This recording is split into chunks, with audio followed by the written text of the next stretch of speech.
qiso dhab ah oo dhacday. Gabar ayaa waxay xaramka ku dhex aragtay maamo weyn oo ooynaysa, gacmahana kor u taagaysa oo aan ilmada kala joojinaynin. Gabadhii way u timid maamadii oo weydiisay maxaa ku helay maamo oo sidaan ugu ooynaysa, waxayna ugu jawaabtay sida tan: maamo, waxaan ahaa gabar, waxaan isguursanaynin, kadib waxaan wada noolayn muddo 8 sano ah, waxna maan u dhalin muddadaasi. Kadib wuxuu guursaday gabar kale oo Allah wuxuu ka siiyey wiil.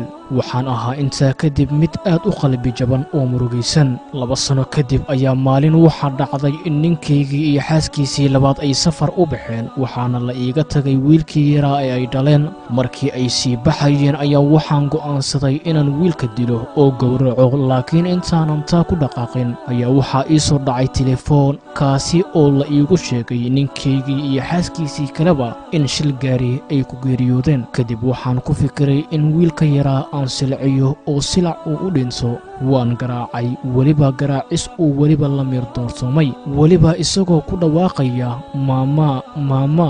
waxaana ku dhex tuuray maqaasinka isagoo miirdoorsoomay. Wuu soo naaxay saacado kadib isagoo leh maamo caano. Haddana mar labaad ayaan garaacay ilaa uu ka miirdoorsoomay, waxaana ku soo xiray maqaasinkii mar labaad. wax yar kadib waxaa i qabtay hurdo.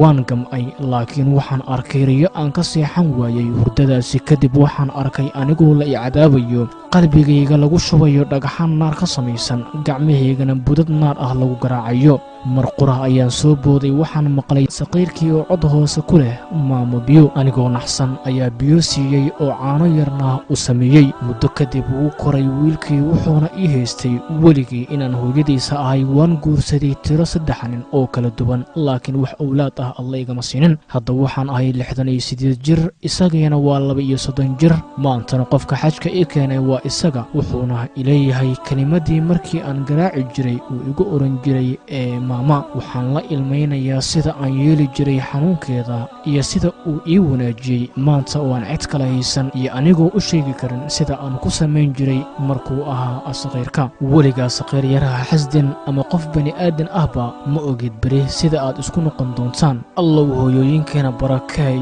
kana yeel kuwa carruurtooda xilli weliba jecel. dabab walaal, qisadani sii sheergareey oo la wadaag asxaabtaada si ay waano iyo tusaalooyin ugu noqoto.